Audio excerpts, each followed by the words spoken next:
ಸಂತಮಹಂತರಡಿದವರೇ ಬರಲಿ, ಮಹಾತ್ಮ ಋಷಿಗಳ ಅಡಿದವರೇ ಬರಲಿ, ಜ್ಞಾನಿಗಳ ಯೋಗಿಗಳ ಅಡಿದವರುಗಳಲ್ಲಿ ತನ್ನೆಲ್ಲರಲ್ಲಿ ಮಾತಾಶ್ರೀಗಳ ಅಡಿದವರುಗಳಲ್ಲಿ ಕೂಡ ಶರಣಗಳನ್ನು ಸಮರ್ಪಿಸಿ, ಶಿವಸ್ವರೂಪಗಳೇ ತನ್ನೆಲ್ಲರಿಗೂ ಶರಣಾರ್ಥಿಗಳು. ನಿನ್ನೆ ದಿನದಲ್ಲಿ ಶ್ರೀಕೃಷ್ಣ ಪರಮಾತ್ಮ ಅರ್ಜುನ ನಿಮಿತ್ತ ಮಾಡಿಕೊಂಡು ಆತ್ಮಕರ್ಗಿರೇವಶಾತ್ಮಕೃಷ್ಣಮಾನವಃ ಆತ್ಮನ್ಯೇವ ಚ ಸಂತುಷ್ಟಸ್ಯ ಕಾರ್ಯನ್ನ ವಿದ್ಯತೆ ಅನ್ನುವನ್ನ ಅದನ್ನ ಶ್ಲೋಕವನ್ನ ಹೇಳ್ತಾ ಬಂದು ಭೋಗೇ ರೋಗಭಯಂ ಕುಲೆ ಚ್ಯುತಿಭಯಂ ವಿತ್ತೇ ನೃಪಾಲಾಭಯಂ ಮಾನೇ ದೈನ್ಯ ಭಯಂ ಬಲೆ ಋತುಭಯಂ ರುದ್ರೇ ಜಾಯು ಭಯಂ ಶಾಸ್ತ್ರೇ ವಾದಭಯಂ ಗುಣೇ ಫಲಭಯಂ ಕಾಯೇ ಕೃತಾಂತಾಭಯಂ ಸರ್ವಂ ವಸ್ತು ಭಯಾನ್ವಿತಂ ಭುವಿ ನೃಣಾಂ ವೈರಾಗ್ಯಂ ಏವ ಅಭಯಂ. ವೈರಾಗ್ಯವೇ ಅದು ಜ್ಞಾನದ ರತ್ನ ಅಂತ ಕೂಡ ಹೇಳಿ, ಯಾವ ಮನುಷ್ಯನಲ್ಲಿ ಭೋಗದಲ್ಲಿ ರೋಗ ಭಯ ಇದೆ, ಭೋಗವನ್ನ ಬಯಸಿ ಅರ್ಜುನ ನೀನು ಭೋಗ ಬಯಸಬೇಡ.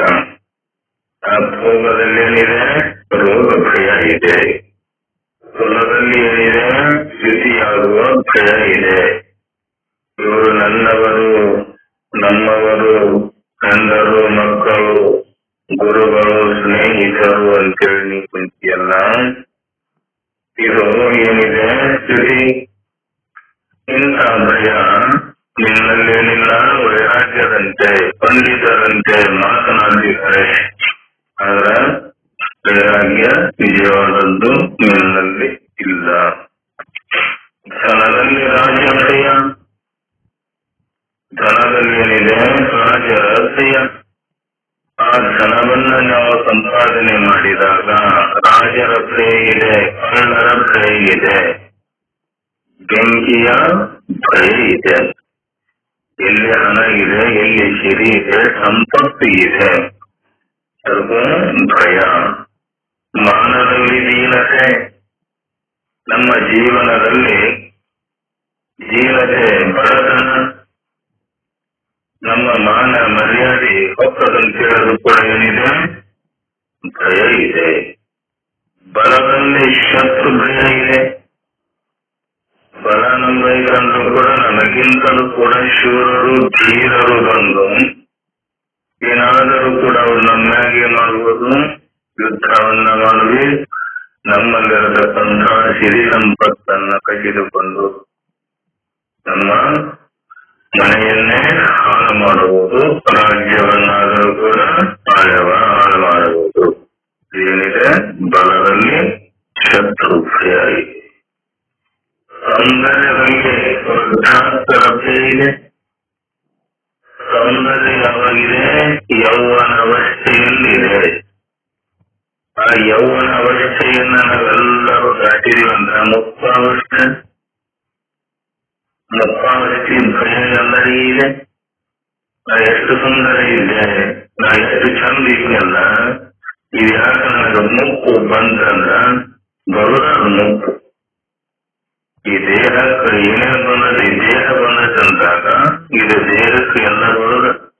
ಶಿಶುತ್ವ ಬಂದು ಶಿಶುವಿನಿಂದ ಬಾಲಕ, ಬಾಲಕ ಹೋಗಿ ಯುವಕ ಆಯ್ತು, ಯುವಕ ಹೋಗಿ ಯೌವನ ಅವಸ್ಥೆಯಲ್ಲಿ ಯುವಕನಾದ. ಆನಂತರ ಆ ಯುವಕ ಅವಸ್ಥೆ, ಯೌವನ ಅವಸ್ಥೆ ಹಾಳಾದಾಗ ಮುಪ್ಪಾವಸ್ಥೆ. ಮುಪ್ಪಾವಸ್ಥೆ ಆವರಿಸಿದಾಗ ಇದಕ್ಕೇನಿಲ್ಲ, ಶರೀರ ಸುಂದರ ಕಾಣುವುದಿಲ್ಲ. ಅದು ಭಯ ಇದೆ ನಮಗೆ. ಅರ್ಜುನ, ನನಗಿದು ಭಯ ಇದೆ. ಅದಕ್ಕಾಗಿ ಭಯ. ಶಾಸ್ತ್ರಗಳಲ್ಲಿ ವಾದ ಭಯ. ಶಾಸ್ತ್ರಗಳನ್ನ ಅಧ್ಯಯನ ಮಾಡಿ, ಶಾಸ್ತ್ರ ವಾದ ಮಾಡಲಿಕ್ಕೆ ಅಲ್ಲ, ನಮ್ಮ ನಿಜವಾದ ಸ್ವರೂಪವನ್ನ ತಿಳಿದುಕೊಂಡು ನಾವದೇ ಆನಂದದಲ್ಲಿ ದೊಡ್ಡ ಮಾತ್ರ ಇದು ಶಾಸ್ತ್ರ. ಶಾಸ್ತ್ರಗಳದವಲ್ಲ, ಶಾಸಯತೀತಿ ಶಾಸ್ತ್ರಂ, ಶಾಸನಂ ಇತಿ ಶಾಸ್ತ್ರಂ. ನಾವು ಹಿಂಗೆ ಇರಬೇಕು, ಇದೇ ಚೆನ್ನಾಗಿ ನಡಿಬೇಕು ಅಂತ ನಮಗೆ ಮಾಡ್ತವ, ದಾರಿಯನ್ನ ತೋರಿಸ್ತವ. ಯಾವ ದಾರಿ? ನಮ್ಮ ಆತ್ಮ ಸ್ವರೂಪದ ದಾರಿ.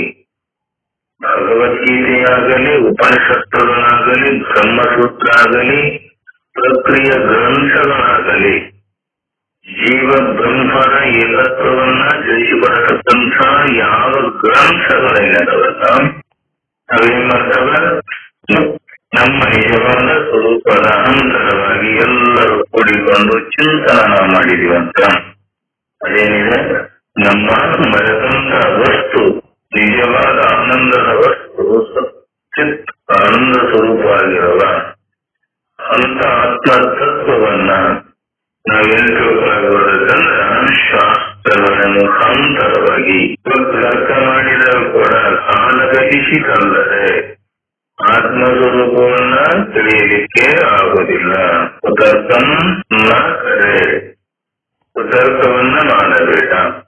ಆತ್ಮಸ್ವರೂಪವನ್ನ ಬಿಟ್ಟು ಇನ್ನೊಂದರಲ್ಲಿ ಸಮಯವನ್ನು ವ್ಯರ್ಥ ಮಾಡಿ ಕಾಲ ಕಳೆದು ಅದು ಉಪಯೋಗ ಇಲ್ಲ. ಅದಕ್ಕೆ ಶಾಸ್ತ್ರಗಳಲ್ಲಿ ವಾದ ಭಯ ಇದೆ.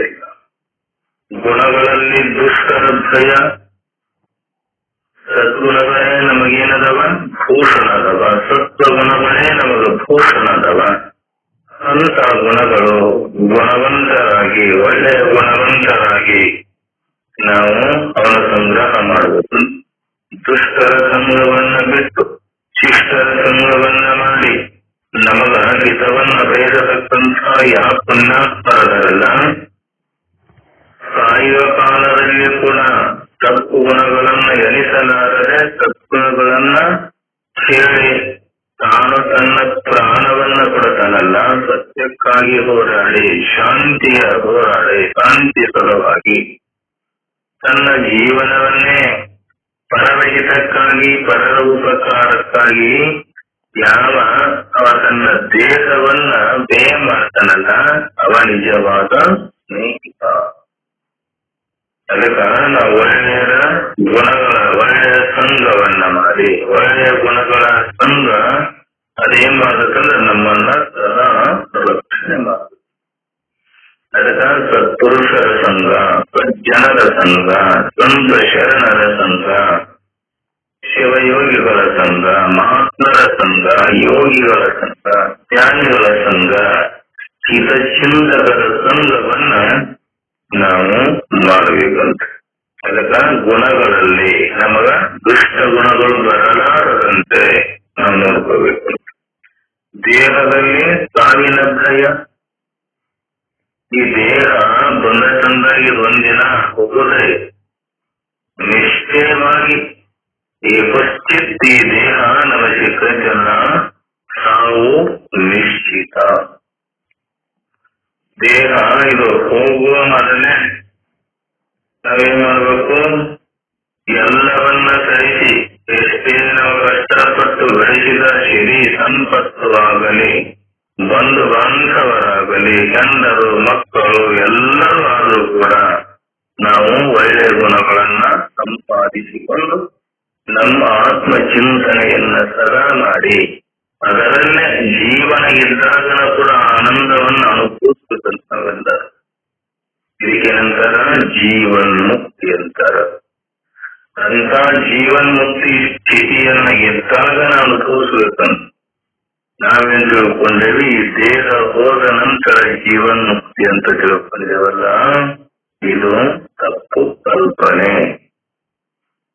ಅರ್ಜುನ, ನೀ ಇದ್ದಾರೆ ಮಾಡುವ ಒಳ್ಳೆಯ ಗುಣಗಳನ್ನ ಸಂಪಾದಿಸಿ ಈ ದೇಹ ಹೋಗುವುದರೊಳಗಾಗಿ ಸಾವಿನ ಭಯ ನಿನಗಿದೆಯಲ್ಲ, ಆ ಭಯವನ್ನ ಮೀರಿ ದೇಹ ಇದು ನನ್ನದು ಅಲ್ಲ, ಇದು ಪಂಚಮಹಾಭೂತಗಳಿಂದ ಇದೆಲ್ಲ ನಮಗೆ ಉಪಕಾರವನ್ನ ಮಾಡ್ಯವಲ್ಲ ಅವೆಲ್ಲ. ಅವುಗಳಿಗೂ ಕೂಡ ನೀನೇನ್ ಮಾಡು, ನಿನ್ನ ದೇಹವನ್ನ ಕೊಟ್ಟವಲ್ಲ, ಆ ದೇಹ ಕೊಟ್ಟ ಸಂದರ್ಭದಲ್ಲಿ ಅವು ಕೂಡ ನೀನೇನಾಗು ಋಣಿಯ, ಅದನ್ನ ಪೋಷಣೆ ಮಾಡು. ಎಲ್ಲಿವರೆಗೆ? ನಿನ್ನ ಆತ್ಮ ಚಿಂತನೆ ಮಾಡುವವರೆಗೆ, ಆತ್ಮದ ಸ್ಥಿತಿಯಲ್ಲಿ ನಿನ್ನ ನಿಜವಾದ ಸ್ಥಿತಿಯನ್ನ ಕೂಡುವವರೆಗೆ ನೀನೇನ್ ಮಾಡು, ಅದನ್ನ ಪೋಷಿಸು, ರಕ್ಷಿಸು. ಅದು ಹೋತಂದ್ರೆ ಏನು ಮಾಡಕ್ಕಾಗುವುದಿಲ್ಲ. ಅದಕ್ಕ ನಿನಗೆ ಎಚ್ಚರ ಇರಲಿ. ದೇಹದಲ್ಲೇನಿದೆ ಸಾವಿನ ಭಯ ಇದೆ. ಜಗತ್ತಿನ ಸರ್ವ ವಸ್ತುಗಳು ಭಯಾನ್ವಿತಗಳು. ಕಣ್ಣಿಗೆ ತೋರತಕ್ಕಂಥ ವಸ್ತುಗಳಿಲ್ಲದವನ ಎಲ್ಲವೂ ಇವು ಭಯಾನ್ವಿತದವ. ಮನುಷ್ಯನಿಗೆ ಒಂದೇ ಒಂದು ಅಭಯ ರತ್ನವೆಂದರೆ ವೈರಾಗ್ಯ. ಅಂತ ವೈರಾಗ್ಯ ರತ್ನ ನಿನ್ನಲ್ಲಿ ಇರಲಿ. ಆ ರತ್ನವನ್ನ ಕಳ್ಕೊಂಡರೆ ಎಲ್ಲವೂ ನಿನ್ನ ಜೀವನವೇ. ಜೀವನ ಪರ್ಯಂತರವಾಗಿ ಪುಣ್ಯದ ಫಲದಿಂದ, ಪಾಪ ಮಾಡಿದ ಕರ್ಮದಿಂದ, ಅರ್ಧ ಪಾಪ ಅರ್ಧ ಪುಣ್ಯ ಎರಡು ಮಿಶ್ರವಾಗಿ ಬಂದಿರುವ ಈ ದೇಹ ವ್ಯರ್ಥ. ಜ್ಞಾನವೆಂಬ ವೈರಾಗ್ಯ ನಿನ್ನಲ್ಲಿ ಇಲ್ಲಂದ್ರ, ವೈರಾಗ್ಯವನ್ನ ಸಾಧಿಸದಿದ್ದರೆ ನಿನ್ನ ಜೀವನವೇ ವ್ಯರ್ಥವ. ಅರ್ಜುನ, ಅಂತ ವೈರಾಗ್ಯದಿಂದ ನೀನು ಜೀವನವನ್ನ ಮಾಡು. ವೈರಾಗ್ಯ ಅಂದ್ರ ನಿತ್ಯ ಯಾವುದು, ಅನಿತ್ಯ ಯಾವುದು, ಸತ್ಯ ಯಾವುದು, ಅಸತ್ಯ ಯಾವುದು, ಸಾರಾಸಾರವಾಗಿ ವಿಚಾರ ಮಾಡತಕ್ಕಂಥದ್ದು ಯಾವುದಿದೆಯಲ್ಲ ಅದು ವೈರಾಗ್ಯ. ಈ ವೈರಾಗ್ಯ ರತ್ನವನ್ನ ಅಂಚೆಗಳಲ್ಲಿ ಹಿಡಿದು ದೇವ ದಾರ್ಶನಿಕರಾದ ಗುರುಗಳ ಕಡೆ ಸಾಗಿ ಗುರುಗಳ ಹತ್ತಿರ ಹೋಗಿ ನೀನೇನ್ ಮಾಡುವುದು, ಆ ಗುರುಗಳ ಹತ್ತಿರ ಹೋಗಿ ನೀನು ವೈರಾಗ್ಯವಂತನಾಗಿ ಆ ಗುರುಗಳ ಸಾನ್ನಿಧ್ಯಕ್ಕೆ ಹೋಗಿ ಅವರ ಪರಸ್ಥಳಗಳಲ್ಲಿ ಅರ್ಪಿಸಿ ನಿನ್ನ ದವಸ ಧಾನ್ಯ, ಸಿರಿ, ಸಂಪತ್ತು, ತನು, ಮನ ಎಲ್ಲ ಏನ್ ಮಾಡುವುದು, ಆ ಗುರುಗಳ ಪಾದದಲ್ಲಿ ಅರ್ಪಿಸು. ಯಾಕಂದ್ರೆ ಆ ಗುರುಗಳಲ್ಲಿ ಸಾಮರ್ಥ್ಯ ಇದೆ. ಆ ಗುರುಗಳೇನ್ ಮಾಡ್ತಾರ, ನಿನ್ನ ಸಿರಿಯನ್ನ, ನಿನ್ನ ಸಂಪತ್ತನ್ನ, ತನು ಮನವನ್ನ ತಾವು ತಗೊಳ್ಳೋದಿಲ್ಲೇ. ಆದರೂ ಕೂಡ ಅದನ್ನ ಭಗವಂತನ ಸ್ವರೂಪಿಯಾದ ಆ ಸದ್ಗುರುಗಳ ಪಾದ ಸ್ಥಳಗಳಲ್ಲಿ ಅರ್ಪಿಸಿ. ಅಂದ್ರೆ ಇಷ್ಟೆಲ್ಲ ಕಷ್ಟಪಟ್ಟು ನಾನು ಹಗಲು ಹಾಕಿದ ದುಡಿಯು ಗಳಿಕೆನೆಲ್ಲ ಆ ಗುರುಗಳಿಗೆ ಅರ್ಪಿಸಿದಂತ ಅನಿಕೆ. ಯಾಕ ಆ ಸದ್ಗುರುನಾಥರಿಗೆ ಯಾಕೆ ಅರ್ಪಿಸ್ಬೇಕು ಅಂತಂದ್ರೆ ಮುಕ್ತಿಗಾಗಿ ಪ್ರಾರ್ಥಿಸುವ ಸಲುವಾಗಿ. ನಮಗೇನ್ ಬೇಕಾಗಿದೆ, ನಿಜವಾದ ಸುಖ ಬೇಕಾಗಿದೆ ಅಂತೆಲ್ಲರಿಗೂ. ದುಃಖವ ಬೇಕಾಗಿತ್ತು. ಒಬ್ಬರ ನನ್ನ ಜೀವನದಲ್ಲಿ ನನಗೆ ದುಃಖ ಬೇಕು ಅಂತೇಳಿ ಒಬ್ಬರ ಬಯಸೀವಿ. ಹೇ ಪರಮಾತ್ಮ, ಹೇ ಸದ್ಗುರುನಾಥ, ನನಗ ನಿಜವಾದ ಸುಖವನ್ನ ಕೊಡುವಂತನ ಬಯಸೇವಲ್ಲದೆ ಕ್ಷಣಿಕ ಸುಖ ನನಗೆ ಕೊಡು ಅಂತೇಳಿ ನಾವು ಯಾರೂ ಬೇಡಿಲ್ಲ. ಯಾರಲ್ಲಿ? ಆ ಸದ್ಗುರುನಾಥನಲ್ಲಿ. ಸದ್ಗುರುಗಳ ಹತ್ತಿರ ಹೋಗಿ ನಾವು ಭೋಗ ಸುಖಗಳನ್ನ ಬಯಸ್ಬಾರ್ದು. ಈ ಭೋಗ ಸುಖಗಳೇನವ ಕ್ಷಣಿಕರವ. ಭೋಗವನ್ನ ಕೊಟ್ಟು ನಮ್ಮನ್ನ ಮತ್ತಷ್ಟು ದುಃಖಕ್ಕೆ ದೂಡುತ್ತವಂತ ನಾವು ಈ ಭೋಗಗಳು. ವಿಷಯಗಳಿಂದ ಸಿರಿಯಾಗಲಿ ಸಂಪತ್ತಾಗಲಿ ಆ ಸದ್ಗುರುನಾಥರಿಗೆ ಏನಿದೆ ಅಂತ ಸಂಪತ್ತು, ಸಿರಿ ಸಂಪತ್ತು ಕೊಡುವಂತಹ ಶಕ್ತಿ ಸಾಮರ್ಥ್ಯ ಎಲ್ಲಿದೆ ಅಂತ ಆ ಸದ್ಗುರುನಾಥರಲ್ಲಿ ಆ ಶಕ್ತಿ ಇದೆ. ದುಷ್ಟ ಫಲ ಕೊಡುವ ಶಕ್ತಿ ಇದೆ, ಅದೃಷ್ಟ ಫಲವನ್ನ ಕೊಡುವ ಶಕ್ತಿ ಕೂಡ ಆ ಸದ್ಗುರುನಾಥನಿಗಿದೆ. ಅದು ದುಷ್ಟ ಫಲವನ್ನ ನಾವು ಬಯಸಿ ಆ ಸದ್ಗುರುಗಳ ಸಾನ್ನಿಧ್ಯಕ್ಕೆ ಹೋದಾಗ ಅವ ಅವ್ರೇನ್ ಮಾಡ್ತಾರ, ಅದನ್ನ ಕೊಡ್ತಾರ ಅವ್ರಿಗೆ ಆ ಕೊಡೋ ಶಕ್ತಿ ಇದೆ. ಯಾರಿಗೆ? ಆ ಗುರುಗಳಿಗೆ. ತನ್ನ ನಿಜವಾದ ಸ್ವರೂಪವನ್ನ ತಿಳಿದುಕೊಂಡು ಯಾವುದು ಬೇಡ ಅಂತ ಹೇಳಿ ತನ್ನ ಆತ್ಮ ಸ್ವರೂಪದಲ್ಲಿ ನೆಲೆಯಾಗಿ ನಿಂತು ಜೀವನ್ಮುಕ್ತಿ ಸ್ಥಿತಿಯೊಳಗೇನದನಲ್ಲ, ಅವನಿಗೇನಿದೆ? ಸಿರಿ ಸಂಪತ್ತು ಕೊಡುವ ಸಾಮರ್ಥ್ಯವೂ ಇದೆ ಕಡೆ, ಮೋಕ್ಷದ ಸಂಪತ್ತು ಕೊಡುವ ಸಾಮರ್ಥ್ಯವೂ ಕೂಡ ಇದೆ. ಅದಕ್ಕೆ ನಾವು ಏನ್ ಮಾಡಬೇಕು? ಹೇ ಪರಮಾತ್ಮ, ಹೇ ಸದ್ಗುರುನಾಥ, ನನಗೇನ್ ಬೇಡ? ಸಿರಿ ಸಂಪತ್ತು ಭೋಗ ಯಾವು ಬೇಡ.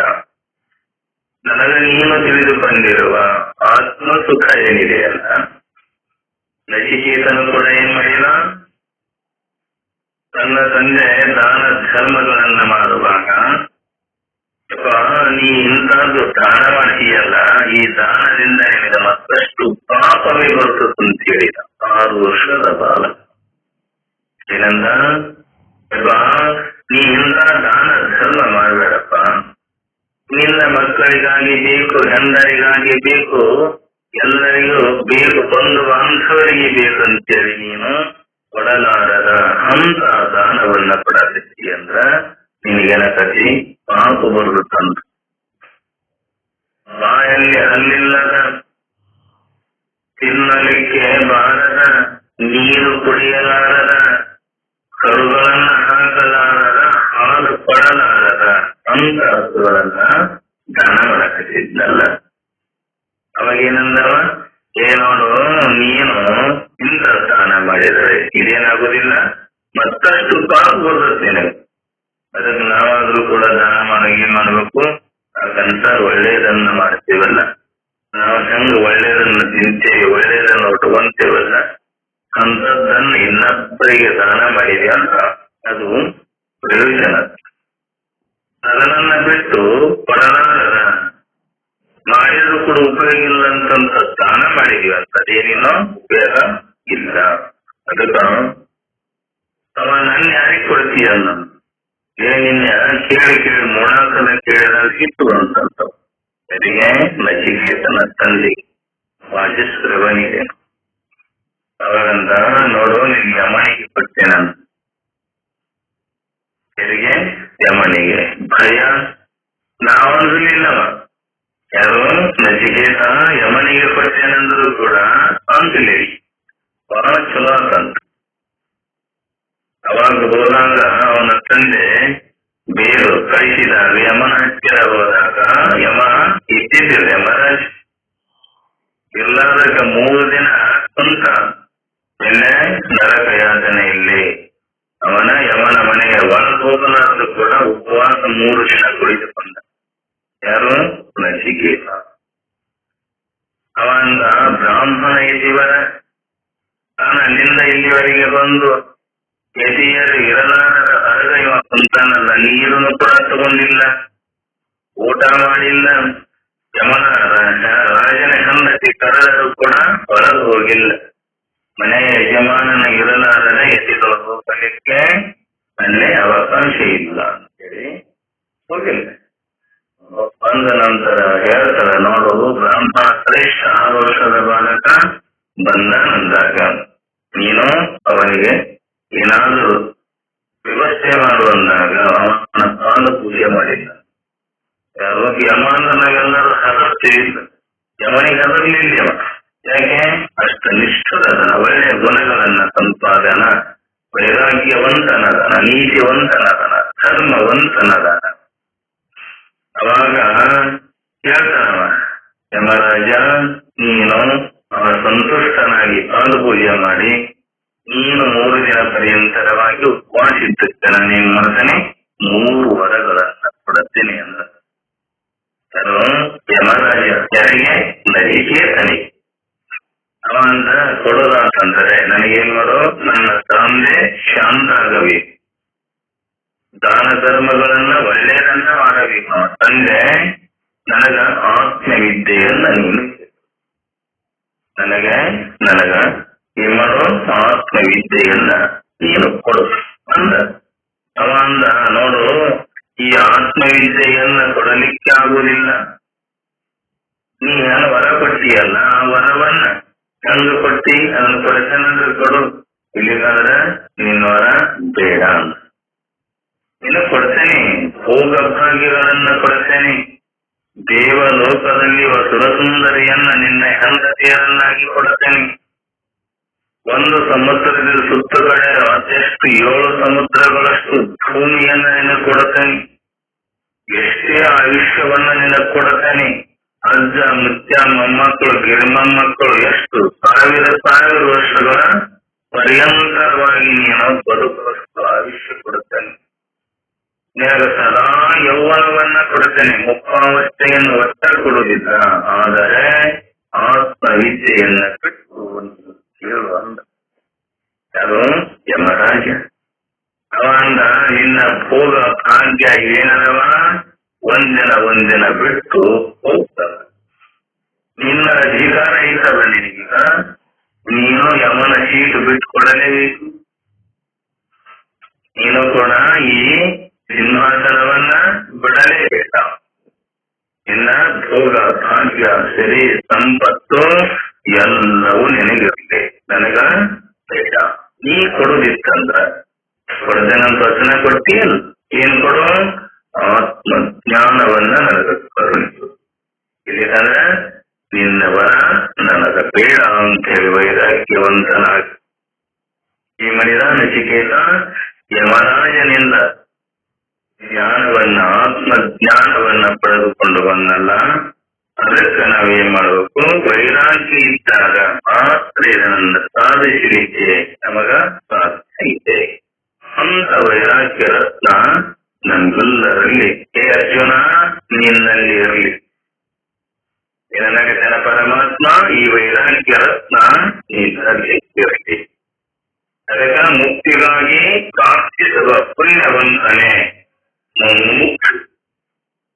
ನನ್ನ ಆತ್ಮದ ಚಿಂತನೆಯನ್ನ ಮಾಡುವ ಆ ಮುಮುಕ್ಷು ಹೇಳದ ಮೋಕ್ಷ ಇಚ್ಛು ಮುಮುಕ್ಷು ಅಂತ ಮೋಕ್ಷದ ಇಚ್ಛೆಯನ್ನ ಬಯಸಿ ಪುಣ್ಯವಂತನಾದ. ಯಾರಿಗೆ ಪುಣ್ಯ ಐತಲ್ಲ, ಆ ಪುಣ್ಯ ಇದ್ದಾಗಲೇ ಇಂತಹ ಚಿಂತನೆಗಳಲ್ಲಿ ನಾವೆಲ್ಲರೂ ಭಾಗಿಗಳಾಗ್ತೇವೆ. ನಾವು ಇಷ್ಟ ಇದ್ದೇವೆ ಋಷಿಗಿರಿ ಒಳಗೆ ಎಷ್ಟು ಜನ ಇದ್ದೇವೆ ಬರೇ ಭೋಗದ ಲಾಲಸೆಯಲ್ಲೇ ಮುಳುಗಿ ನನ್ನ ಜೀವನ ಪರ್ಯಂತರ ಎಷ್ಟೋ ಜನ್ಮಗಳನ್ನ ಕಳೆದವಲ್ಲ. ಜನ್ಮಗಳು ನಮಗೆ ಸಾಕಾಗೇ ಇಲ್ಲ. ಎಷ್ಟೇ ದುಃಖ ಆದರೂ ಕೂಡ ಅದರಲ್ಲಿ ಸುಖ ಅಂತೇಳಿ ನಾವು ನಂಬಿ ಕುಂತೇವಲ್ಲ, ಅದರಿಂದ ಎಂದೆಂದು ಸುಖ ಆಗುತ್ತಿಲ್ಲ. ಆ ಸುಖ ಹೆಂಗಿದೆ? ಕ್ಷಣಿಕ ಸುಖ ಇದೆ. ಇದು ಹೆಂಗಿದೆ? ನಿತ್ಯ ಸುಖ ಇದೆ. ಚಿಂತನದನ್ನ ಎಲ್ಲಿವರೆಗೆ ನಾವು ಪ್ರಾಪ್ತಿ ಮಾಡಿಕೊಳ್ಳುವುದಿಲ್ಲ, ಅಲ್ಲಿವರೆಗೆ ನಮಗೆ ಜನನ ಮತ್ತು ಮರಣದಿಂದ ಬಿಡುಗಡೆ ಆಗುವುದಿಲ್ಲ. ಅದಕ್ಕಾಗಿ ಅರ್ಜುನ ನೀನೇನ್ ಮಾಡು? ಅಂತ ವೈರಾಗ್ಯವಂತನಾಗಿ ಆ ಸದ್ಗುರುನಾಥರ ಅಡಿರಾವರೆಗಳಲ್ಲಿ ಈ ಎಲ್ಲವನ್ನ ಅರ್ಪಿಸಿ, ನಾನು ನಿನ್ನದು, ಮನ ನಿನ್ನದು, ಧನ ಸಿರಿ ಸಂಪತ್ತು ಎಲ್ಲರೂ ನಿನ್ನದು.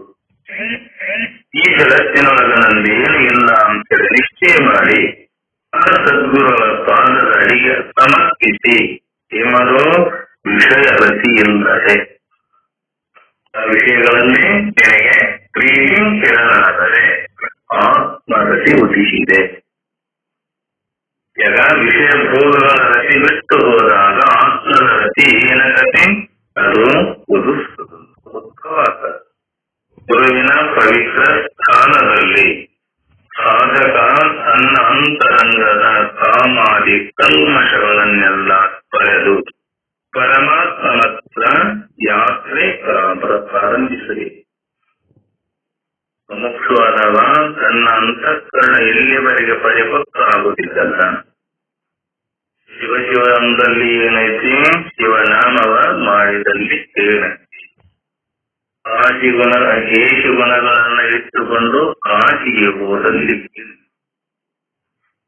ನಮ್ಮ ಮನಸ್ಸಿನಲ್ಲಿ ಇರತಕ್ಕಂಥ ಈ ಕಲ್ಮಶಗಳೇನದವಲ್ಲ, ಈ ಕಾಮಾದಿ ಕಾಮ, ಕ್ರೋಧ, ಲೋಭ, ಮೋಹ, ಮದ, ಮತ್ಸರಗಳೇನದವಲ್ಲ, ಈ ಕಳ್ಳರನ್ನು ಹೊರಗಾಕಬೇಕಂತ ಇವರೆಲ್ಲದರ ನಮ್ಮ ದೇಹದಲ್ಲೇ ಒಳಗದರ. ಯಾವ ಹೊತ್ತಿನೊಳಗೆ ಹೆಂಗ ದಾರಿ ತಪ್ಪಿಸ್ತಾರೋ ಗೊತ್ತಿಲ್ಲ. ಅದಕ್ಕೆ ನಾವೇನ್ ಮಾಡ್ಬೇಕು, ಈ ಕಳ್ಳರನ್ನ ಮೊದಲು ಹೊರಗೆ ಹಾಕ್ಬೇಕು. ಕಲ್ಮಶಗಳನ್ನೆಲ್ಲ ಪಡೆದು ಪರಮಾತ್ಮನತ್ತ ಯಾತ್ರೆ ಪ್ರಾರಂಭಿಸುತ್ತಾನೆ. ಯಾರು? ಅವ ಮುಖ್ಯ. ಬಹಿರ್ಮುಖವಾಗಿದ್ದ ಅವನ ಮನಸ್ಸು ಅಂತರ್ಮುಖಗೊಳ್ಳುವುದು. ಹೊರಗಿರುವ ಕಾಮಾದಿ ಕಳ್ಳರನ್ನು ಹೊರಗಾಕಿದಾಗ ಅವನ ಮನಸ್ಸು ಅಂತರ್ಮುಖ ಆಗ್ತದೆ. ಎಲ್ಲಿವರೆಗೆ ನಾವು ಒಳಗಣಕೊಂಡು ಕುಂತಾರಂದಾಗ ಯಾರು? ಕಾಮ, ಕ್ರೋಧ, ಲೋಭ, ಮೋಹ, ಮದ, ಮತ್ಸರಗಳು ಈ ಕಾಲರ ಒಳಗದಂತಾಗ ಅವನೇನಾಗುವುದಿಲ್ಲ, ಅಂತರ್ಮುಖ ಆಗುವುದಿಲ್ಲ. ಅವನ ಬುದ್ಧಿ ಭಾವನೆಗಳೆಲ್ಲ ಅವು ಹೊರಗಾದಾಗ ಕೇವಲ ಪ್ರಕಾಶ ಮೂಡಲು ಪ್ರಾರಂಭ. ಒಳಗಿನ ಕಲ್ಮಶಗಳನ್ನು ಕಿತ್ತು ಹಾಕಿದಾಗ ಯಾವ ವೈರಾಗ್ಯವಂತನಾಗ್ಯಾನ, ಅಭ್ಯಾಸಿಯಾಗ್ಯಾನ, ಮುಮುಕ್ಷುವಾಗ್ಯಾನಲ್ಲ. ತನ್ನ ನಿಜವಾದ ಸ್ವರೂಪವನ್ನ ತಿಳಿಯಬೇಕೆಂಬ ಇಚ್ಛೆಯಿಂದ ಎಲ್ಲವನ್ನ ಬದಿಗಿರಿಸಿ ನನ್ನ ನಿಜವಾದ ಸ್ವರೂಪವನ್ನ ನಾನು ತಿಳಿದುಕೊಂಡು ಆನಂದದಲ್ಲಿ ಇರಬೇಕಂತೇಳಿ ಪ್ರಯತ್ನ ಮಾಡ್ತಾನಲ್ಲ, ಅಂಥವನಿದೆ. ಇಂಥ ಅಭ್ಯಾಸ ಮಾಡುವ ಸಾಧಕನಿಗೆ ಏನಂತಾರ? ಅಭ್ಯಾಸ ಅಂತ. ಅವಾಗ ಪರಮಾತ್ಮನಲ್ಲಿ ಹೋಗಿ ಕೇಳ್ತಾನೆ, ಹೇ ಪರಮಾತ್ಮ, ನನ್ನ ಮನಸ್ಸು ಚಂಚಲಾಗಿದೆ. ಅರ್ಜುನ ಕೇಳ್ತಾನ, ಚಂಚಲಂ ಹಿ ಮನಃ ಕೃಷ್ಣ ಪ್ರಮಾಚಿ ಬಲವತ್ತರಂ. ಹೇ ಪರಮಾತ್ಮ, ನನ್ನ ಮನಸ್ಸು ಚಂಚಲಮಯವಾಗಿದೆ, ನಾ ಏನ್ ಮಾಡಿ? ಅಭ್ಯಾಸೇತು ಕೌಂತೆ, ನೀನೇನ್ ಮಾಡು? ಅಭ್ಯಾಸವನ್ನ ಮಾಡು. ನಿನ್ನ ಮನಸ್ಸು ಚಂಚಲಾಗಿತ್ತಂದ್ರ ಆ ಚಂಚಲ ಮನಸ್ಸಿಗೆ ಮಾಡು ಪರಮಾತ್ಮನ ಭಗವಂತನ ಚಿಂತನೆ ಹತ್ತು. ಅವನನ್ನ ಚಿಂತನೆ ಮಾಡುವುದನ್ನ ಬಿಟ್ಟು ವಿಷಯ ಭೋಗಗಳ ಕಡೆ ನಿನ್ನ ಮನಸ್ಸು ಹರಿತಾ ಇತ್ತಂತ ನಿನಗೇನಾಗತ್ತೆ? ಚಂಚಲ. ಅದಕ್ಕ ನೀನೇನ್ ಮಾಡು? ಅಭ್ಯಾಸವನ್ನ ಸದಾ ಮಾಡು. ಅನುಭವ ಅಭ್ಯಾಸಿಯು ತನ್ನ ವಿಮಲ ಮನದ ಸಹಾಯದಿಂದ ಏನ್ ಮಾಡ್ತಾನ? ಅನಾತ್ಮ ತತ್ವ ಮಂಡಲವನ್ನ ದಾಟಿ ಆತ್ಮರಾಜ್ಯದಲ್ಲಿ ಪ್ರವೇಶ ಮಾಡ್ತಾನ. ತಾನು ಸದಾ ಅದರಲ್ಲಿ ರಮಣನಾಗಿ ಚಿಂತನೆ ಮಾಡ್ತಾ ಅಭ್ಯಾಸವನ್ನ ಮಾಡ್ತಾ ಇದ್ದಂದ್ರ ಆತ್ಮರಾಜ್ಯದಲ್ಲಿ ಪ್ರವೇಶ ಮಾಡ್ತಾನ. ವಿಷಯಗಳ ಕಡೆ ನಂಬರನಾದರ ವಿಷಯಗಳ ರಾಜ್ಯದಲ್ಲಿ ಮುಳುಗ್ತಾನ. ಆ ವಿಷಯಗಳ ರಾಜ್ಯದಲ್ಲಿ ಮುಳುಗಿದಾಗ ಅಂತ ವಿಷಯಗಳಲ್ಲಿ ಅವನ ಮನಸ್ಸು ತಲ್ಲಿನಾದತ್ತಂದ್ರ ಅವನನ್ನ ಈ ಕಡೆ ತರುವುದು ಬಹಳ ಕಷ್ಟಕರ. ಅದಕ್ಕೆ ಮತ್ತೆ ಹುಟ್ಟುದು ಮತ್ತೆ ಸಾಯುವುದು. ಆಗ ಜೀವ ಭಾವ ಮರೆಯಾಗಿ ಕೃತ್ಯಗಾತ್ಮ ಭಾವ ಗಮನಿಸದಂತವನು ಯಾರಿಗೆ?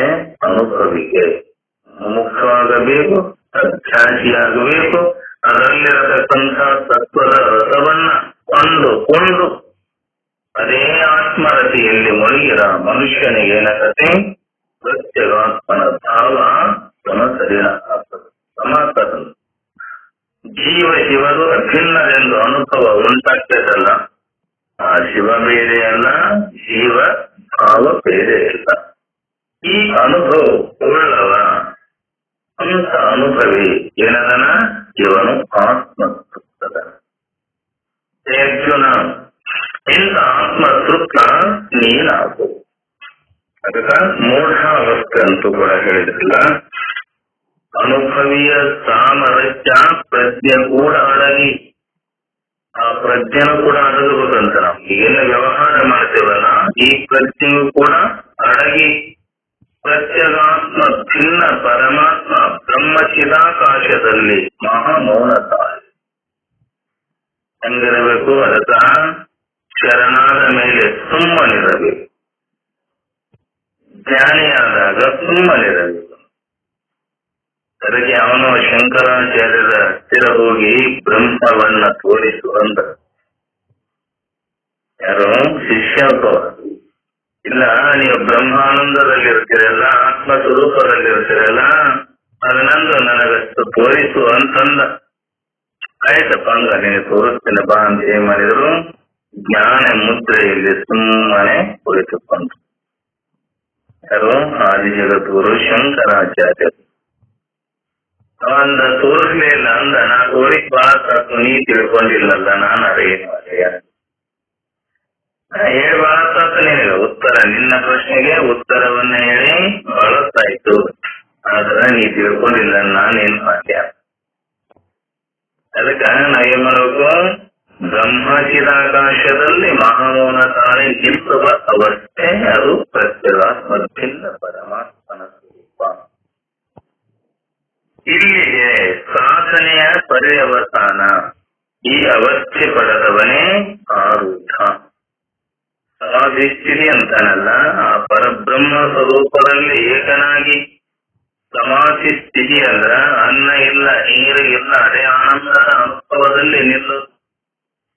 ಎಲ್ಲೆದನನ್ನೋದು ಕೂಡ ಪ್ರಜ್ಞೆ ಇಲ್ಲ.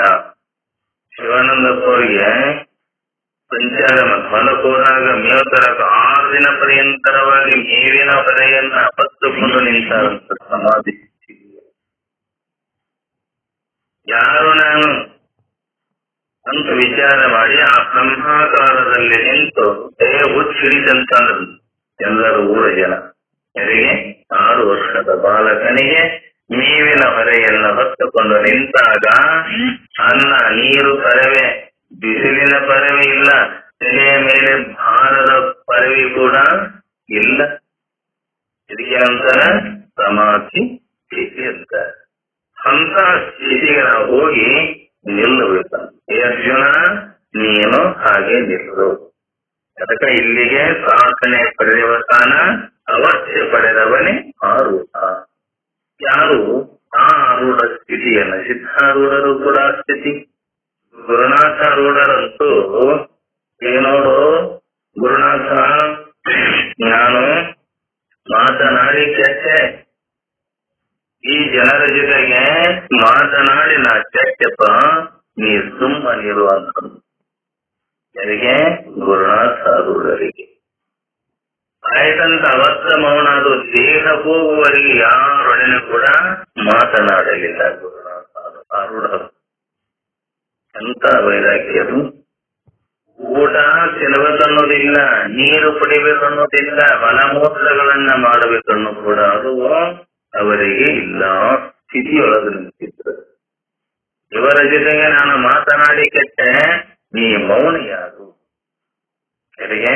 ಗುರುನಾಥಾರೂಢರಿಗೆ. ಸಿದ್ಧಾರೂಢರು ಹೇಳಿದಾಗ ಒಂದೇ ಮಾತು, ನನ್ನ ಗುರು ಹೇಳನಂದಾಗ ಯಾವುದು ಪರೀಕ್ಷೆ ಮಾಡಬೇಕಾಗಿ ನಾನಾ ತರವಾದ ಕಷ್ಟಗಳನ್ನು ನೀವೇ ನಾಟಕ ಮಾಡ್ತಾನೋ ಏನ್ ಅಥವಾ ನಿಜವಾದ ಸ್ಥಿತಿಯೊಳಗದಾನೋ. ಏನ್ ಮಾಡಿದರು? ಅವ್ರನ್ನಾಗಲಿಕ್ಕೆ ಬಾಯಾಗ ತುರುಕ್ತಿದ್ರಲ್ಲಿ. ಇಲ್ಲಿಗಾದ್ರೂ ಊಟ ಮಾಡಕಲ್ಲ ಕಿವಿ ಹಾಕಿ 10-15 ದಿನಗಟ್ಟಲೆ ಇರ್ತಿದ್ರಂತ. ಅಷ್ಟಿದ್ರು ಕೂಡ ಆ ಸ್ಥಿತಿಯೊಳಗಿರ್ತಿದ್ರು. ಅನ್ನ ನೀರು ತಂದಿಲ್ಲ ಅಂದ್ರೂ ಕೂಡ ಯಾಕೆ ಅನ್ನ ನೀರು ನೀವು ತಂದಿಲ್ಲ ಅಂತ ಒಂದು ದಿನ ಕೂಡ ಯಾರಿಗೆ ಕೇಳಲಿಲ್ಲ. ಪರೀಕ್ಷೆ ಮಾಡಬೇಕು ಅಂತ ಹೇಳಿ ತಾವೇನ್ ಮಾಡಿದ್ರು? ಬಾಯಾಗ ತುರುಕ್ತಿದ್ರು. ಯಾರಿಗೆ? ಗುರುನಾಥಾರೂಢರಿಗೆ. ತಾನು ಸಮಾಧಿ ಸ್ಥಿತಿಯೊಳಗಿದ್ದಾಗ ಯಾವುದು ಬೇಕ ಯಾವುದು ಬೇಡ ಅನ್ನುವ ಭಾವ ಅವರಿಗೂ ಕೂಡ ಇದ್ದಿದ್ದೆ. ಅದಕ್ಕ ನೀನು ಏನೋ ಅಂತ ಸ್ಥಿತಿಗೆ ಹೋಗು, ಅದುವೇ ಅವನೇ ಆರೂಢ. ನಿರ್ಭಾವ ಸ್ವಂತ ಯಾವ ಭಾವವೂ ಕೂಡ ಇಲ್ಲಲ್ಲೇ. ನಾನು ಜೀವನ ಮಾಡ್ತೇನೆ ಅನ್ನುವ ಭಾವವೂ ಕೂಡ ಇಲ್ಲ. ಯಾಕ? ಆ ಸ್ಥಿತಿಯೊಳಗ, ಆರೂಢ ಸ್ಥಿತಿಯೊಳಗದ. ಈ ರೂಢ ಸ್ಥಿತಿ ಇಲ್ಲ. ನಾವಿನ್ನ ಈ ರೂಢದೊಳಗದೇವಲ್ಲ, ಈ ರೂಢವನ್ನ ಬಿಟ್ಟು ಆರೂಢ ಸ್ಥಿತಿಗೆ ನಾವು ಹೋಗಬೇಕು. ಅದು ಅವಸ್ಥೆ. ಅದಕ್ಕೆ ನಿರ್ಭಾವ ಸ್ವಂತ ತ್ರಿಪುಟಿ ತೆರೆಯಿಲ್ಲದ ನಿಸ್ತರಂಗ ಮಹಾತ್ಮ. ನಿಸ್ತರಂಗ, ತರಂಗ ಅಂದ್ರೆ ತೆರೆಗಳು, ನೀರಿಲ್ಲದ ಸಮುದ್ರದಂತೆ. ಯಾರು? ಸಮಾಧಿ ಸ್ಥಿತಿಯೊಳಗೆ ನಿಂತ ಮಹಾಪುರುಷ ಅವ ತೆರೆಯಿಲ್ಲದ ಸಮುದ್ರದಂತೆ ಮಹಾತ್ಮ. ಅವನು ತೆರೆದನ ಆತ್ಮದ ಸಾಧನ. ಅವ ಆತ್ಮ ತೃಪ್ತದನ, ಆತ್ಮ ಸಂತುಷ್ಟದ. ಎಲ್ಲಿವರೆಗೆ ಆತ್ಮ ಸಂತುಷ್ಟದ ಬಿಡುವುದಿಲ್ಲಲ್ಲ, ಅಲ್ಲಿವರೆಗೆ ನಮಗ ಈ ದುಃಖ ಬಿಡುವುದಿಲ್ಲ. ಹೇ ಅರ್ಜುನ, ಇಂಥ ಪಾವನ ಅವಸ್ಥೆಯನ್ನ ನೀ ಪ್ರವೇಶಿಸಿ ಯಾರು ದೇವೋನ್ಮಾದದಲ್ಲಿ ಮಗ್ನರಾಗಿದ್ದ ಅಕ್ಕ ಮಹಾದೇವಿ ಕೂಡ ಹೇಳ್ದ. ಅಕ್ಕ ಮಹಾದೇವಿ ಕೂಡ ತಂದೆ ತಾಯಿಗಳು ಲಿಂಗ ಪೂಜೆಯನ್ನ ಮಾಡುವಾಗ ಬಾಲಕಿ ಇದ್ದಾಗ, ಅಲ್ಲ ಈ ಲಿಂಗ ಪೂಜೆ ನೀವಷ್ಟೇ ಮಾಡ್ತಿರಲ್ಲ, ನನಗೆ ಯಾಕೆ ಬರುವುದಿಲ್ಲ ಅಂತೇಳಿ ತಂದೆ ತಾಯಿಗಳು ಪೂಜಿಸುವ ಲಿಂಗವನ್ನ ತೆಗೆದುಕೊಂಡು ಲಿಂಗ ಪೂಜಿದ ಮಾಡಿದ ವೈರಾಗ್ಯಕ್ಕಿ ಯಾರು ಅಕ್ಕ ಮಹಾದೇವಿ. ಜಗತ್ತಿಗೆ ಅಕ್ಕ ಅನಿಸ್ಕೊಂಡಳಲ್ಲ, ಏನನ್ನ ಪೂಜಿಸಿ? ಭಗವಂತನನ್ನ ಪೂಜಿಸಿ. ಬಹಳ ಸುಂದರಿಯಾದ ಅಕ್ಕ ಮಹಾದೇವಿಯವರು, ಬಹಳ ಸುಂದರಿ. ಅವಾಗ ರಾಜ ತನ್ನ ಊರೊಳಗ ಏನ್ ಮಾಡ್ತಾನ, ನಾನು ಈ ಊರೊಳಗ ಮೆರವಣಿಗೆ ಹೋಗ್ಬೇಕಂತೇಳಿ ಆನೆಯ ಮೇಲೆ ಅಂಬಾರಿ ಮೇಲೆ ಕುಳಿತುಕೊಂಡು ಹೋಗ್ತಾನೆ. ಅಕ್ಕ ಮಹಾದೇವಿ ತಂದೆ ತಾಯಿಯರು ಪೂಜೆಗಾಗಿ ಪತ್ರಿ ಪುಷ್ಪಗಳನ್ನ ಹರಿದುಕೊಂಡು ಬರಲಿಕ್ಕೆ ಹೋದಾಗ ರಾಜನ ನೇತ್ರಗಳು ಆ ಅಕ್ಕ ಮಹಾದೇವಿಯನ್ನ ನೋಡಿದ ತಕ್ಷಣವೇ, ನನ್ನ ರಾಜ್ಯದಲ್ಲಿ ದೇವಲೋಕದಲ್ಲಿರತಕ್ಕಂಥ ಸ್ತ್ರೀಯರು ಕೂಡ ಹಿಂಗಿರಲಿಕ್ಕಿಲ್ಲ, ಇಂಥ ಸೌಂದರ್ಯ, ಈಕೆಯನ್ನ ನನ್ನ ಮಹಾರಾಣಿಯನ್ನಾಗಿ ಮಾಡಿಕೊಳ್ಳಬೇಕು ಅಂತೇಳಿ ಮಾಡಿದ. ತಾನು ರಾಜ್ಯಕ್ಕೆ ಹೋಗಿ ತನ್ನ ಪ್ರಜೆಗಳಿಗೆ ಹೇಳಿ ಕಳಿಸಿದ. ಅವರು ಈ ಸುಂದರಿಯನ್ನ ಅವರ ತಂದೆ ತಾಯಿಗಳು ಯಾರು ಆ ಮಣಿಪತ್ರೆಯನ್ನು ಹಚ್ಚಿಕೊಂಡು ಆಕೆಗೆ ನನ್ನ ಮಹಾರಾಣಿಯನ್ನಾಗಿ ಮಾಡಿಕೊಳ್ಳಬೇಕು ಅಂತ ಯಾರು ಆಕೆ ಅಂದ್ರು, ನೋಡು ನಿನ್ನನ್ನ ನಾ ಮಾಡ್ಕೊಂತೀನಿ ಕರೆ, ಆದ್ರ ನನ್ನ ಶಪಥಗಳ ಆ ಶಪಥಕ್ಕಾಗಿ ನೀನು ಒಳಗಾದರೆ ನಾನು ನಿನ್ನ ಮಾಡ್ಕೊಂತೇನೆ.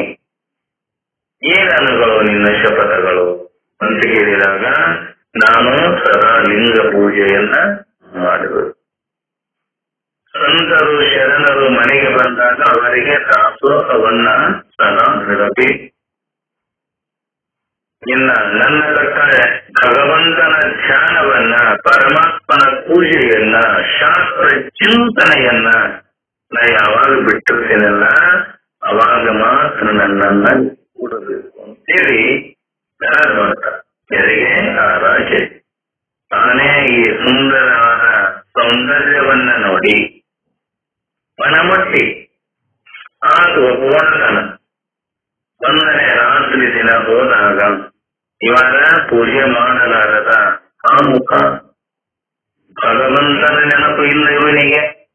ಸತ್ಪುರುಷರ ಸಂಘ ಗೊತ್ತಿಲ್ಲ, ಸಜ್ಜನರ ಸಂಘ, ಸಜ್ಜನರ ಸಂಘ ಗೊತ್ತಿಲ್ಲ, ಮಹಾಜ್ಞಾನಿಗಳನ್ನೋದು ಗೊತ್ತಿಲ್ಲ, ಯೋಗಿಗಳನ್ನೋದು ಕೂಡ ಈ ಪಾಪಿಗೆ ಗೊತ್ತಿಲ್ಲ. ಹಿಂದಿನ ಜನ್ಮದಲ್ಲಿ ಮಾಡಿದ ಪುಣ್ಯದ ಪ್ರಭಾವದಿಂದ ರಾಜ ಪದವಿ ಸಿಕ್ಕಿದೆಯಲ್ಲ, ಅದಕ್ಕೆ ಅಂತಾರ ನೋಡು, ನನ್ನನ್ನ ನೀನು ಮುಟ್ಟಬೇಕಾದರೆ ನೀನು ಗುರುವಿನನ್ನ ಮಾಡಿಕೋ. ನೀನು ಗುರುವಿನ ಉಪದೇಶವನ್ನ ಪಡೆದುಕೋ. ಯಾಕಂದ್ರೆ ಇದು ದೇಹ ಏನಾಗಿದೆ, ಪರಮಾತ್ಮನ ಒಲಿಸುವಗೋಸ್ಕರವಾಗಿ ತಗೊಳ್ಳಿದ ಈ ಶರೀರ.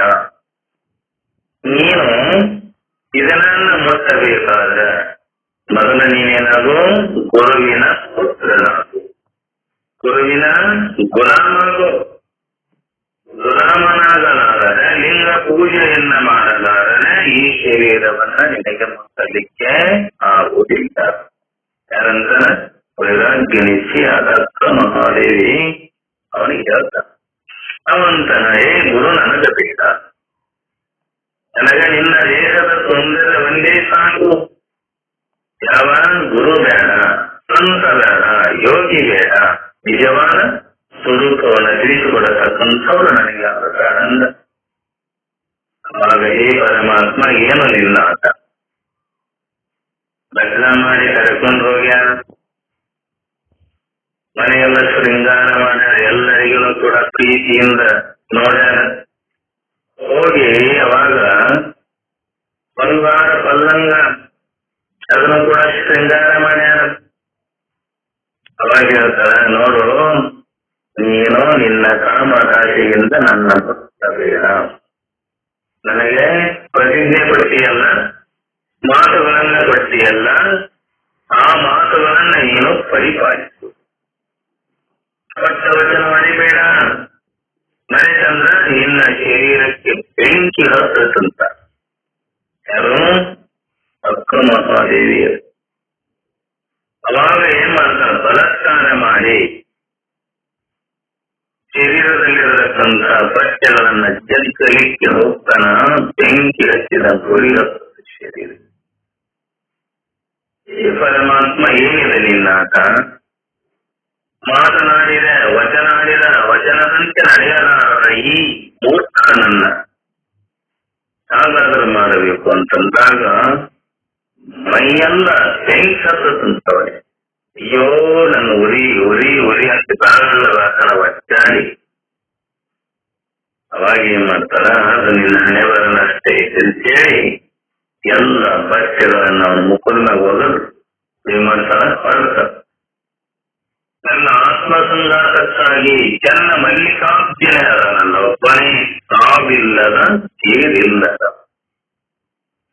ಆ ಮಲ್ಲಿಕಾರ್ಜುನಿಗೆ ಏನಿಲ್ಲ, ಎಂದೆಂದೂ ಸಾವು ಇಲ್ಲ, ಎಂದೆಂದೂ ಅವನಿಗೆ ಕೇಳಿಲ್ಲ. ರೂಹಿಲ್ಲದ, ರೂಹಂದ್ರ ರೂಪ ಬಿಲ್ಲದ, ಚಲುವಂಗೆ ಅರಂಗದನ ಬಹಳ ಸುಂದರತನ. ನಾನು ಅಳಿದೇನವ್ವ. ತಾಯಿಗೆ ಹೇಳ್ತಾರ, ಸಾವಿಲ್ಲದ ಕೇಳಿಲ್ಲದ ರೂಹಿಲ್ಲದ ಚಲುವಂಗೆ ನಾನು ಅಳಿದೇನವ್ವ. ಎಡೆ ಇಲ್ಲದ, ಕಡೆ ಇಲ್ಲದ, ತೆರೆ ಇಲ್ಲದ, ಕುರುಹಿಲ್ಲದ ಚೆಲುವಂಗ ನಲಿದೆ ಎಳೆಯವ್ವ ಅಂತ ಮಲ್ಲಿಕಾರ್ಜುನ ನನಗೆ ನಿಜವಾದ ಕಂದ. ಏನು ಕೇಳ ತಾಯೇ? ತನ್ನ ತಾಯಿ ಹೇಳ್ತಾಳ, ಏನು ಕೇಳ ತಾಯಿ? ಭವ ಇಲ್ಲದ, ಭವ ಅಂದ್ರ ಹುಟ್ಟು, ಭಯ ಎಂದೆಂದು ಭಯರಹಿತನಾದ ಅಂತ ನನ್ನ ಗಂಧದನಲ್ಲ, ನಿರ್ಭಯ ಚೆಲುವಂಗೆ ನಾನು ಬಳಿದೆ. ನಿಮ್ಮ ಕೃಪೆಯಿಂದ, ಗುರುಗಳ ಆಶೀರ್ವಾದದಿಂದ ಅಂತ ಸದ್ದು ಪರಮಾತ್ಮನನ್ನ ಸತ್ಸ್ವರೂಪನಾದ ಅಂತ ಚೆಲುವಂಗೆ ನಾನು ಒಲಿದೆ. ಕುಲ ಸೀಮೆ, ಕುಲ ಅವನಿಗೆ ಇಲ್ಲ, ಸೀಮೆ ಇಲ್ಲದ ನಿಶ್ಚೀಮ ಚೆಲುವಂಗೆ ನಾನು ಒಲಿದೆ. ದೇವ ಅಂತ ನಿಶ್ಚೀಮನಾದ ಮಲ್ಲಿಕಾರ್ಜುನಿಗೆ ನಾನು ಒಲಿದೆ. ಇದು ಕಾರಣ. ಚೆನ್ನ ಮಲ್ಲಿಕಾರ್ಜುನ ಗಂಡನೆ. ಇಂಥ ಗಂಡನ ತಗೊಂಡ ನಾನು, ನನ್ನ ಗಂಡ ನಿಜವಾದ ಚೆನ್ನ ಮಲ್ಲಿಕಾರ್ಜುನ ಗಂಡ. ನನಗೆ ಈ ಸಾವ ಕೆಲವ ಗಂಡರನ್ನು 5 ಬಲೆ ಒಳಗೆ ಇಟ್ಟು ಗುರಿನದಲ್ಲ ಸಾವು ಚಿಂತ ಗುರುವಿನ ಉಪದೇಶ ಇಲ್ಲದ, ಸಂತರ ಶರಣರ ಅನುಭವವಿಲ್ಲದ, ಚಿಂತ ಕೊರಕಾದ ಗಂಡರನ್ನ ನಾನೇನು ಸಾವಿಲ್ಲದ ಕೇಳಿದ್ದರ ಕೆಲವಂಗೆ ನಾನು ಒಲಿದೇನಪ್ಪ. ಆಯ್ನು ಕೂಡ ಹೇಳ್ತಾನ, ಅಲ್ಲ ತಂಗಿ, ನೀನ ವಯಸ್ಸು ತುಂಬಿದ ತರುಣೆ, ಆ ಭಗವಂತನನ್ನ ಚೆನ್ನ ಮಲ್ಲಿಕಾರ್ಜುನನ್ನ ನೀನು ಕೂಡ್ತೇನಂತ ಅಂತೀಯಲ್ಲ, ಹೊರಟಿಸಿತಂದ್ರೆ ಹಸಿವಾದರೆ ದುಃಖಾನ್ನಗಳು. ನನ್ನ ಪಟ್ಟಿಸಿದಂದ್ರೆ ಪುಣ್ಯಾತ್ಮರಲ್ಲ, ಯಾರಾದರೂ ಒಂದು ರೊಟ್ಟಿ ಕೊಡುವುದನ್ನ. ಕೃಷಿ ಆದರೆ ಕೆರೆ ಬಾವಿ ಹಳ್ಳಗಳುಂಟು. ಎರಡು ಯಾಕಂದ್ರ ಕೆರೆ ಬಾವಿ ಹಳ್ಳಗಳ ನದಿಗಳಾಗವ. ಯಾವಾಗ ನೀರಿಗಟ್ಟತೆ ಅವಾಗ ನಾನು ಹಸಿವಾದರೆ ದುಃಖಾನ್ನನಗಳುಂಟು. ಕೃಷಿ ಆದರೆ ಕೆರೆ ಬಾವಿ ಹಳ್ಳಗಳುಂಟು. ಸ್ವಯನಕ್ಕೆ ಹಾಲು ದೇವಗಳದು. ನಾನು ಮರ್ಕೋಬೇಕಾಯ್ತಂದ್ರ ಊರೊಳಗೆ ಹೆಂಗರು ದೇವಾಲಯಗಳು ಹಾಳು ಸಂಕಷ್ಟ ಬಿದ್ದಿರ್ತಾವ. ಯಾರು ಸಂತರು ಇರುವುದಿಲ್ಲ, ಯಾರು ಶರಣರು ಇರುವುದಿಲ್ಲ, ಯಾರು ಮಹಾತ್ಮರು ಇರುವುದಿಲ್ಲ, ಯಾರು ಪೂಜಾರಿಗಳು ಕೂಡ ಅಲ್ಲಿರುವುದಿಲ್ಲ. ಹಾಗಿದ್ದಿರ್ತಾವಲ್ಲ, ಅದುವೇ ನನ್ನ ಸಂಘ. ಏನಂತಾರ? ಇವೆಲ್ಲ ಹಿಂಗದವಲ್ಲ, ಅದೇ ನನ್ನ ಗಮನ ಅಂತ ತಿಳ್ಕೊಂಡು ನಾನು ಆಳು ಜೀಗುಲಗಳು ಕುಂತ ಅದಾವಲ್ಲ, ಅಂತದ್ರೊಳಗೆ ನಾನು ಆತ್ಮ ಹಾಗೆ ಮಲ್ಕೊಂಡಾಗ ದೇಹ ಪೀಸ್ ಪೀಸ್ ಆಗಿರೋದು. ಒಂದು ಕಡೆ, ಕೈ ಒಂದು ಕಡೆ, ದೇಹ ಒಂದು ಕಡೆ, ಕಾಲು ಒಂದು ಕಡೆ. ದೇಹವನ್ನ ಕತ್ತರಿಸಿ ಹೋಗಿ ಒಡೆದಾಗ ಹೆಂಗಾಗಿರ್ತಕ್ಕಲ್ಲ, ಒಂದೊಂದು ಭಾಗಗಳು ಒಂದೊಂದು ಕಡೆ ಬಿಡುತ್ತಿತ್ತು. ಅಂತ ಶಕ್ತಿ ಸಾಮರ್ಥ್ಯ ಯಾರು ಮುಟ್ಟಾರ ನೋಡಿದರೂ ಕೂಡ ಆಕಾರ ಆಗುವ ಹಾಗೆ ಮುಟ್ಟಿರಬಾರದು. ಈಗ ಒಂದೊಂದು ಪೀಸ್ ಬೇರೆ ಬೇರೆ ಆಗಿ ತಂದಾಗ ಮುಟ್ಟ ಹೋಗ್ತೀವಿ ನಾವಿಲ್ಲ. ಅಯ್ಯೋ ಯಾರೋ ಕಳೆದು ಹೋಗೋದಂತೇಳಿ ಏನ್ ಮಾಡ್ತೀವಿ, ಬಿಟ್ಟು ಹೋಗ್ತೀವಿ. ಏಯಪ್ಪ ಇಂಥದನ್ನ ನಾವೆಲ್ಲ ನೋಡಕತ್ತದಂತೇಳಿ ಅದು ಮತ್ತಾಗಿ ಎದ್ದ ತಕ್ಷಣ ಶರೀರ ಅವಯಗಳು ಕೂಡಿಕೊಂಡು ಮತ್ತೆ ಸಂಚಾರ ಮಾಡ್ತಿದ್ರು. ನಮ್ಮ ಪ್ರಭುಗಳು ಅಂತಾರ, ನೀನು ಹೆಂಗ ಬರ್ಬೇಕಾದ್ರ ಯಾಕೆ ನೀನು ಯಾವ ಊರಿಂದ ಬಂದೆ ಅಂತ ಕೇಳ್ತಾರೆ. ನನ್ನ ಊರಿನಿಂದ ಹೊಡಿತಾರೆ. ಈ ಸ್ಥಿತಿ ನನಗೆ ಬರಬೇಕಾದ್ರ ಭಗವಂತನ ಚಿಂತನೆ ಇಲ್ಲದ ರಾಜ ನನಗೆ ಮಾಡಿದ ಮದುವೆಯನ್ನ ಮಾಡಿಕೊಂಡಿದ್ದ ಕಾಮರಾಶಿಯಿಂದ ಏನ್ ಮಾಡಿದ್ದಕ್ಕಾಗಿ ನಾನು ಬಟ್ಟೆ ಬಳೆಗಳನ್ನೆಲ್ಲ ಕಿತ್ತೊಗೆದವನ ಮುಖದ ಮೇಲೆ ಎಸೆದು ನೇರವಾಗಿ ನಾ ಈ ಕಡೆ ಬಂದೆ ಅಂತೇಳಿ ಅಲ್ಲಂ ಪ್ರಭುಗಳ ಜೊತೆಗೆ ಚಿಂತನ. ಯಾಕ ನೀನು ಸಾಮಾನ್ಯಳಲ್ಲ, ಜಗತ್ತಿಗೆ ಕಾಣಿಸ್ಕೊಳ್ಳಿ ಅಂತಾರೆ. ಆತ್ಮ ಸಂಗಾತಿಗಾಗಿ ಆ ಚನ್ನ ಮಲ್ಲಿಕಾರ್ಜುನನ ಚಿಂತನೆಯನ್ನ ಮಾಡಿ ಅದೇ ಮಾಡಿದ್ರು. ಅಲ್ಲೇ ಶ್ರೀಶೈಲ ಮಲ್ಲಿಕಾರ್ಜುನ ಈಗಾದ್ರೂ ಕದಲಿವನ ಇರುತ್ತದೆ.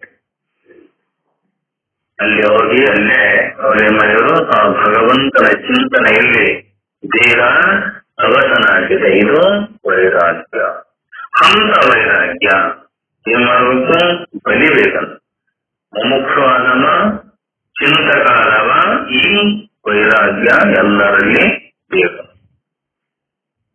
ಮಹಾವೀರನು ಕೂಡ ಹಿರಿಯ ಸಂಪತ್ತಿಗಿಂತಲೂ ಬಿಟ್ಟು ಅವನು ಅದ. ಇಲ್ಲೇ ಅದು ರಾತ್ರಿಯಲ್ಲಿ ಬುದ್ಧ ಅವನು ಕೂಡ ರಾಜನ ಮಗ.